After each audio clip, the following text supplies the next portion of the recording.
Hi guys, welcome back to our YouTube channel. ನಾನು ಹರಿಣಿ. ಆ, ಇವತ್ತು ಎಲ್ಲಿಗೆ ಹೋಗ್ತಿದ್ದೀವಿ ಅಂತ ಹೇಳಿದ್ರೆ ನಾವು ಅಪ್ಪವ್ರ ಮನೆ ದೇವ್ರಿಗೆ. ಸೊ ತುಂಬ ದಿನ ಆಯಿತು ಹೋಗಿರಲಿಲ್ಲ. ನಮ್ಮ ಅಕ್ಕನೂ ಹೋಗೋಣ ಅಂತ ಹೇಳ್ತಿದ್ಲು. ಸೊ ಹೋಗೋಕ್ಕಾಗಿರಲಿಲ್ಲ. ಈಗ ನಮ್ಮ ಅಕ್ಕ ನಮ್ಮ ಭಾವ ಬೆಳಿಗ್ಗೆ ಬಂದರು. ಸೊ ದೇವ್ ಟೆಂಪಲ್ಗೆ ಹೋಗೋಣ ಅಂತ ಅಂದ್ಕೊಂಡಿದ್ವಿ. ಸೊ ಎಲ್ಲ ರೆಡಿ ಆಯಿತು. ನಮ್ಮ ಯಜಮಾನ್ರಿಗೆ ವೆಯ್ಟ್ ಮಾಡ್ತಿದ್ದೀವಿ. ಕೆಲಸ ಮುಗಿಸ್ಕೊಂಡು ಬರ್ತೀನಿ ಹೋಗೋಣ ಅಂತ ಹೇಳಿದ್ದಾರೆ. ಸೊ ನಮ್ಮದೆಲ್ಲ ರೆಡಿ ಆಗಿದೆ. ಅವ್ರು ಬರೋದಕ್ಕೋಸ್ಕರ ವೆಯ್ಟ್ ಮಾಡ್ತಿದ್ದೀವಿ. ಬನ್ನಿ, ಇವತ್ತಿನ ಬ್ಲಾಗು ಟೆಂಪಲ್ ಬ್ಲಾಗ್ ಆಗಿರುತ್ತೆ. ನಡಿ ಅಕ್ಕ, ನಾವು ಹೋಗೋಣ. ಚೆನ್ನಾಗಿಲ್ಲ ಬಾಬು. ಚಿಕ್ಕ ವಯಸ್ಸಲ್ಲಿ ಜಾಸ್ತಿ ತಿಂತಿದ್ವಲ್ಲ ಇದನ್ನ. ಎಲ್ಲಿ ತಿಂತಿದ್ವಿ ಹೇಳು? ಊರಿಗೆ ಹೋದಾಗೆಲ್ಲ ರಜಕ್ಕೆ ದಿವಾಂಶ್ ಸೇ ಹಾಯ್. ಅದೆಲ್ಲ ಅವನು ಹಾಂ ಸೇ ಹಾಯ್ ಅನ್ನಲ್ಲ, ಅದಕ್ಕೆ ಅವ್ನು ಹಂಗೆ ಅಂದಿದ್ದು.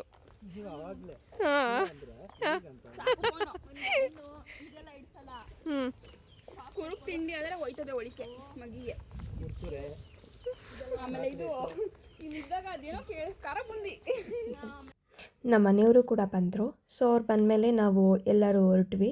ನಮ್ದು ಇದೊಂದು ಪುಟ್ಟ ಕಾರು. ನಾನು ಏನಕ್ಕೆ ಅಂತ ಅಂದರೆ ನಾವು ಯಾವುದೇ ಥರ ಸಾಲ ಮಾಡದೆ ತೊಗೋಬೇಕಂತ ಇದ್ವಿ. ಓಡಾಡೋದಕ್ಕೆ ಒಂದು ಸಿಂಪಲಾಗಿ ಕಾರ್ ಇರಲಿ ಅಂತ ಹೇಳಿ ತೊಗೊಂಡಿದ್ದು ಕಾರೇ ಇದು. ಇದಂತೂ ನಮಗೆ ತುಂಬಾ ಖರ್ಚು ಬಂದರೂ ಕೂಡ ನಾವು ಮಾರ್ತಾ ಇಲ್ಲ. ಏನಕ್ಕೆ ಅಂದರೆ ಫಸ್ಟ್ ಟೈಮ್ ತೊಗೊಂಡಿರೋದು ಅನ್ನೋ ಒಂದು ರೀಸನ್ಗೆ. ಅಮ್ಮಮ್ಮಗೆ ಹೇಳ್ತೀನಿ ನಾನು ಇವಾಗ ಏನ್ ನಿಂದು ಅಂತ ಹೇಳ್ತಾವನೆ. ನನಗೆ ಗೊತ್ತಾಗೋಯ್ತು ಒಬ್ರು ಏನೋ ಮಾಡ್ಕೊಂಡವ್ರೆ ಅಂತ. ಇಲ್ಲ ಯಾಕೆ ಅಂತಂದ್ರೆ ದಿವಾಂಶ್ ನನಗೆ ಹೊಡೆದ ಇವತ್ತು. ದಿವಾಂಶ್ ಏನಂತ ಗೊತ್ತಾ, ಅಮ್ಮಮ್ಮ ನನಗೆ ಹೊಡಿತೀಯ ಅಂತಾನೆ. ದಿವಾಂಶ್ ಜೋರಾಗಿ ಹೇಳು, ಜೋರಾಗಿ ಹೇಳು ಬೇಗ. ನಿಂಗೆ ಐಸ್ ಕ್ರೀಮ್ ಬೇಕಾ ಬೇಡವಾ? ನಿನಗೆ MT ಗಾಡಿ ಬೇಕಾ ಬೇಡವಾ? ಮತ್ತೆ ಹೇಳು.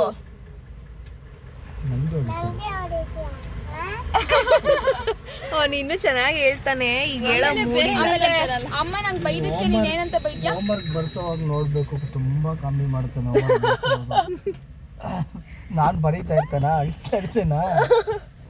ಎಷ್ಟು ಸಲ ಬರೆಯೋದು ಇನ್ನ ಸಾಕಲ್ವಾ?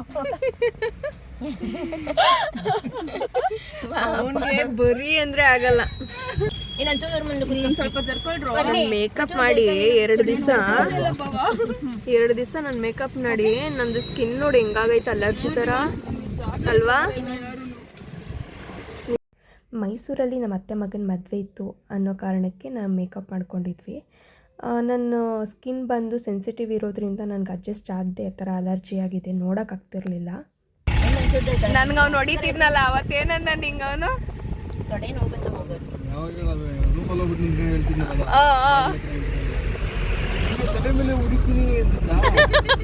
ನಂಗೆ ಆಡ್ತಿದ್ದ. ಅದೇ ಅವತ್ತು ವಿಡಿಯೋ ಕಾಲ್ ಮಾಡ್ಬಿಟ್ಟು ಇವ್ನು ಜುಟ್ಟು ಹಿಡ್ಕೊಂಡು ಬಿಡ್ತಾ ಇಲ್ಲ, ಯಾಕೋ ರಚ್ಚೆ ಹಿಡಿತಿದ್ದ. ಒಂದು ಕೊಟ್ಟೆ ಮಾತ್ರ. ಅದಾದ್ಮೇಲೆ ಅದ್ರಿಂದ ಆಚೆಗೆ ಅವ್ನ ಮನೇಲಿ ಕಿದಾಪತಿ ಮತ್ತೆ ಅಳೋದು ಇಲ್ಲ ಬಾವ. ಒಂದೇಟ್ ಹೊಡೆದ್ರು ಮುನ್ಸ್ಕೊಂಡು ಮತ್ತೆ ನಮ್ಮ ಬಟ್ಟೆ ಹಿಡ್ಕೊಂಡು ನಿಂತ್ಕೋತಾನೆ ಹೊರ್ತು ಅಳ್ತಾ ಇರ್ಲಿಲ್ಲ ಅವನು. ಅಷ್ಟು ಹೆಚ್ಕೊಂಡ್ಬಿಡೋದು ಸ್ವಲ್ಪ. ಈಗೇನು ಸೀರೆ ನೋಡ್ತಿದ್ದೀರಲ್ಲ, ಅದು ನಮ್ಮ ಅತ್ತೆದು 30 ವರ್ಷದ ಹಳೆ ಸೀರೆ. ಆ ಕಲರ್ ಕಾಂಬಿನೇಷನ್ ನಂಗೆ ತುಂಬಾ ಇಷ್ಟ ಆಯಿತು. ಸೊ ಹಾಗಾಗಿ ನಾನು ಅದನ್ನು ಈಸ್ಕೊಂಡೆ, ನಾನು ಹಾಕೋತೀನಿ ಅಂತ ಹೇಳ್ಬಿಟ್ಟು ಇದನ್ನು ನಾನು ಹಾಕ್ಕೊಂಡಿರೋದು ಸೆಕೆಂಡ್ ಟೈಮ್ ಆ ಸೀರೆನ. ನಾವು ಹಣ್ಕಾಯಿನ ಮನೆಯಿಂದನೇ ತೊಗೊಂಡು ಬಂದಿದ್ವಿ. ಏನಕ್ಕೆ ಅಂದರೆ ಅಲ್ಲಿ ತುಂಬಾ ದುಡ್ಡು ಜಾಸ್ತಿ ಹೇಳ್ತಾರೆ. ಹಾಗಾಗಿ ನಾವು ಮನೆಯಿಂದನೇ ಹಣ್ಣು ಕಾಯಿ ತೊಗೊಂಡು ಬಂದಿದ್ವಿ. ಮಧ್ಯಾಹ್ನ ಆಗೋಗಿತ್ತು ನಾವು ಹೋಗೋ ಅಷ್ಟರಲ್ಲಿ. ದೇವಸ್ಥಾನ ಬಾಗಿಲು ತೆಗ್ದಿರ್ತಾರೋ ಇಲ್ವೋ ಅನ್ನೋ ಭಯದಿಂದನೇ ಬಂದ್ವಿ. ಬಟ್ ಬಾಗಿಲು ತೆಗ್ದಿತ್ತು. ದರ್ಶನ ಕೂಡ ಕ್ಲೀನಾಗಿ ನೀಟಾಗಾಯಿತು, ಯಾರು ಕೂಡ ಅಷ್ಟು ಜನ ಇಲ್ದಿರೋದ್ರಿಂದ.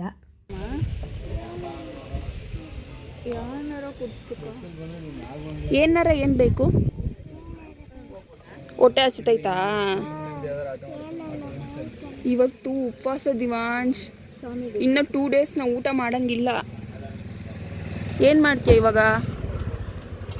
ಬನ್ನಿ ಹೋಗೋಣ. ದಿವಾಂಶ್ ಹೊಟ್ಟೆ ಹಸಿತೈತಂತೆ.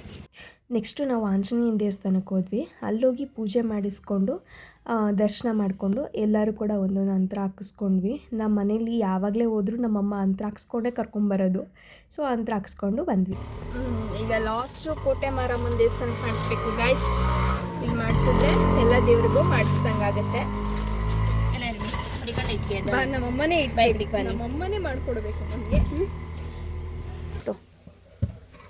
ಬೇಳೆನ ಕಾಸು ಹೋಗಲ್ಲ. ಕೋಳಿ ಚಿಕನ್ ಹಾಕಿದ್ದು ಕವರ್ ತಗೊಂಡಿ. ಸಂತೆ ಬ್ಯಾಗ್ ಎತ್ಕೋ. ಸಂತೆ ಬ್ಯಾಗು ಸಂತೆ ಬ್ಯಾಗ್ ಸೋರ್ಪದಿದ್ದು. ಅದಕ್ಕೆ ಬಟ್ಟೆದಲ್ವಾ, ಹಿಂದೆಗಡೆ ಓಪನ್ ಮಾಡಕ್ ಹೋಗಲ್ಲಲ್ವಾ, ಹೆಂಗಿಡ್ತೀರಾ? ಬರಲ್ವಾ ಹೋಗೋವಾಗ ಹೆಂಗೆ? ಅವ್ರು ಕ್ಲೀನ್ ಮಾಡ್ಬಿಟ್ಟು ಕಟ್ ಮಾಡ್ಕೊಡ್ದಾರ ಕಣೆ. ನಾರ್ಮಲ್ ಚಿಕನ್ ಹೆಂಗೆ ಇಟ್ಕೊಂಡು ಹೋಯ್ತೀವಿ ಹಂಗೆ ಎತ್ಕೊಂಡು ಹೋಗೋದು. ಕಾರೆಲ್ಲ ಗಲೀಜಾಗಲ್ಲ ಈಗ? ಗಲೀಜಾಗುತ್ತೆ. ಸಂತೆ ಬ್ಯಾಗ್ ಹಾಕೊಳ್ಳೋಕೆ ಅದಕ್ಕೇನೆ ಇದು ಅಂದ್ರೆ ಬಟ್ಟೆ ಬ್ಯಾಗ್. ನೆಕ್ಸ್ಟ್ ಕೋಟೆ ಮಾರಮ್ಮನ ದೇವಸ್ಥಾನಕ್ಕೆ ಹೋಗಿ ಅಲ್ಲೂ ಕೂಡ ಕೈ ಮುಕ್ಕೊಂಡು ದರ್ಶನ ಮಾಡಿಕೊಂಡು ನಾವೇನು ತಂದಿದ್ದೀವಲ್ವ ಜೋಡಿ ಕೋಳಿ ಅದನ್ನು ನಾವಿಲ್ಲೇ ಕಟ್ ಮಾಡಿಸೋದು. ಅಂದರೆ ನಮ್ಮದು ಮನೆ ದೇವರು ಸೋಮನಾಳಮ್ಮ ಆದರೂ ಕೂಡ ಅಲ್ಲಿ ಯಾರೂ ಮೈಲಿಗೆ ಮಾಡಲ್ಲ. ಸೊ ಹಾಗಾಗಿ ಅಲ್ಲಿ ಪೂಜೆ ಮಾಡಿಸ್ಕೊಂಡು ಬಂದು ಕೋಟೆ ಮಾರಮ್ಮನ ದೇವಸ್ಥಾನದ ಮುಂದೆನೇ ಕೋಳಿ ಕಟ್ ಮಾಡಿಸೋದು. ನಮ್ಮ ಮನೇಲಿ ನಮ್ಮ ಅತ್ತೆ ಮತ್ತು ನಮ್ಮ ಯಜಮಾನ್ರು ಅವ್ರು ಮಾತ್ರ ಕೋಳಿ ಆಗಲಿ ಕುರಿ ಆಗಲಿ ಕಟ್ ಮಾಡೋ ಜಾಗದಲ್ಲಿ ಇರಲ್ಲ. ಅಂದರೆ ಅವ್ರು ನೋಡೋಕ್ಕೆ ಇಷ್ಟಪಡಲ್ಲ.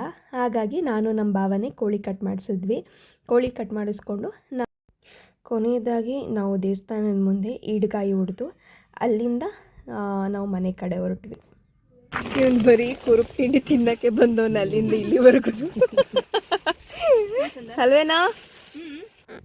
ಕೋಳಿನ ತೊಗೊಂಡು ಬಂದು ಅಲ್ಲಿ ಕ್ಲೀನ್ ಮಾಡೋಕ್ಕೆ ಕೊಟ್ಟಿದ್ವಿ. ಸೊ ಕ್ಲೀನ್ ಮಾಡಿಸ್ಕೊಂಡು ಕಟ್ ಮಾಡಿಸ್ಕೊಂಡು ಹೊರಟ್ವಿ. ಬೆಂಗಳೂರಲ್ಲಿ ಚಿರುಮನೆ ಎಲ್ಲಿ ದಿವಾಂಶ್? ತೋರಿಸು. ಇಲ್ಲಿ ನಮ್ಮ ಮಾವನ ಮನೆಗೆ ಹೋಗೋ ದಾರಿ. ಎಷ್ಟು ಚೆನ್ನಾಗಿ ತೋರಿಸ್ತಾ. ಬಿಡ ಚಿರು ಅಣ್ಣ ಬರ್ಲಿ ಹೇಳ್ತೀನಿ, ವಿಡಿಯೋ ತೋರಿಸ್ತೀನಿ ಅವನಿಗೆ. ಹೋಗೋಣ ಚಿರುಮನೆಗೆ. ಬೇಡವಾ? ಬೇಡಕ್ಕೆ ನಾಳೆ ಹೋಗೋಣ. ಅವಳೇ ಕಣಮ್ಮ ಹೊಡಿತಾಳೆ ಅವನಿಗೆ ಬಂದು. ನಾನು ಏನು ಮಾಡಲ್ಲ, ಜಸ್ಟ್ ಹಿಂಗಂದ್ರೆ ಅಷ್ಟೇ.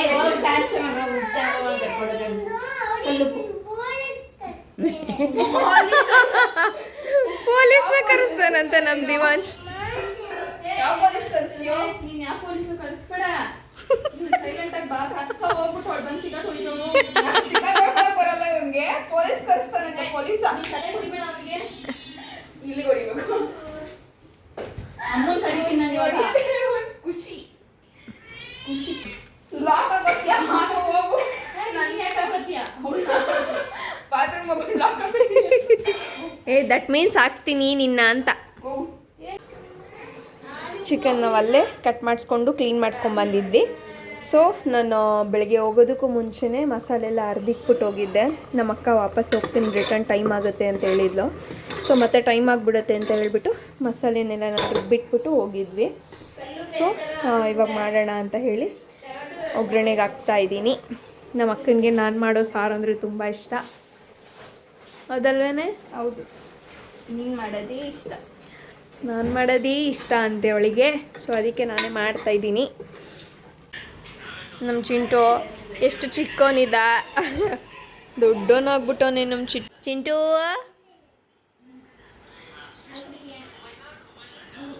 ಚಿಟ್ಟುನಿ ಆಹಾ, ಇವನು ಈ ಬುದ್ಧಿ ಮಾತ್ರ ಬಿಟ್ಟೇ ಇಲ್ಲ, ಇನ್ನೂ ಜಾಸ್ತಿ ಆಯ್ತೈತಿ ಡೇ ಬೈ ಡೇ.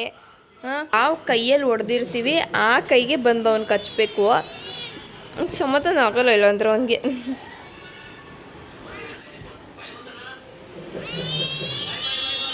ನೋಡಿ ಎಷ್ಟು ಕೋಪ ಬರುತ್ತೆ. ಯಪ್ಪ ಯಪ್ಪ,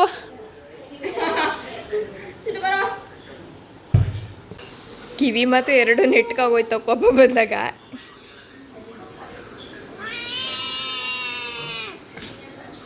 ಹೊಡೆದ್ರೆ ಹಂಗೆ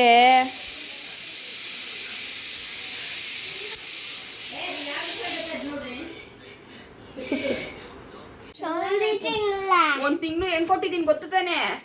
ಏನ್ ನೋಡಿದ್ಯಾ? ಏನೇ ಸಿಕ್ತ್ಯಾ? ಎಸಿ ನೋಡ ಎದೋಳ ಮೇಲೆ ಹೋಗಿ ಮನೆಗೇನ ಎದೋಳ ಮೇಲೆ ಕೊಡತಿ ಹೋಗುನು. ಓ ಮಾತಾಡ್ತಿದ್ದೆ ಜಾಸ್ತಿ. ಗುಳಕಸಲಿಗೆ ಹೋಗುವನು. ಅಲ್ಲಿ ಅವ ದೇವಸ್ಥಾನದ ಎತ್ಕೊಂಡಿರ್ಬೇಕಾದ್ರೆ ಹೆಂಗಾಡ್ತಿದ್ದ. ಒಂದ್ಸಲ ದಿವಾಂಶ ಸುಮ್ ಕುತ್ಕೊಂಡ್ಬಿಟ್ಟ. ಯಾಕೆ ಹೊಡಿತೀಯ ಮಗಿಗೆ? ಹೊಡೆದು ಸಣ್ಣ ಮಾಡಪ್ಪ ಕಣಮ್ಮ ನೀನ್. ನಮ್ಮಮ್ಮ ಒಂದ್ ನಿಮಿಷ ಇರು. ಹೋಮ್ವರ್ಕ್ ಬರೆಯಲ್ಲ ಅವನು. ನಮ್ಮ ಹೆಂಗ್ ಹೊಡಿತಿದ್ದೆ? ನೀನಾದ್ರೆ ಕೈಯಲ್ಲಿ ಹೊಡಿತಾ ಇದೀಯಾ. ಬರಿಬೇಕಮ್ಮ, ಇವಾಗಿಂದ ಬರದ್ರೇನೆ ಅವ್ನ್ ಮುಂದಕ್ ಬರಿತಾನೆ. ಬರೀದೆ ಬಿಟ್ಬಿಟ್ರೆ ನೀನ್ ಬರಿ ಅಂದ್ರೆ ಆಮ್ಚೂರ್ ಮಡಿಕಂತ ತಿಂತಿದ್ದೆ ನಿನ್ಗೆ ಎಷ್ಟ್ಕೊಬ್ಬು ಅದೇ ಬೀರು ಸಂಧಿ ಅವಸ್ಕೊಂಡು ನಾವು ಕೇಳ್ತೀವಿ ಅಂತ ತಿಂತಿದ್ವಿ. ನೀನ್ ಬರಿ ಅಂದ್ರೆ ಆಮ್ಚೂರ್ ಹೊಸ್ಕೊಂಡ್ ಇದೇ ಬೀರು ಸಂಧಿಲಿ ಆಮ್ಚೂರ್ ಹೌಸ್ ಮಾಡಬಿಡವಳು ನಾವ್ ಕೇಳ್ತೀವಿ ಅಂದ್ಬಿಟ್ಟು. ಅದ್ ಯಾವಾಗ್ಲೂ ತಿನ್ನೋಳು ಮಡಿಗಳಲ್ಲಿ. ನನ್ಗೆ ಇವಾಗ್ಲೂ ಇಷ್ಟ ಮಾವಿನಕಾಯಿ. ಅದು ಆಮ್ಚೂರ್ ತಿನ್ನಲ್ಲ, ಅದೆಲ್ಲ ಇವಾಗ ತೂ ಅದ್ರಲ್ಲಿ ಎಲ್ಲೆಲ್ಲಿಂದ ಮಾಡಿರ್ತಾ ಇದ್ರು. ತಿನ್ನಲ್ಲ, ಅವಾಗ ತಿಂತಿದೆ. ಅವಳು ಸಾಕಮ್ಮ, 2 ರೂಪಾಯಿ ಕೊಟ್ರೆ ಸಾಕು, ಅವನೇ ತಗೋಬತ್ತಿದ್ದಳು.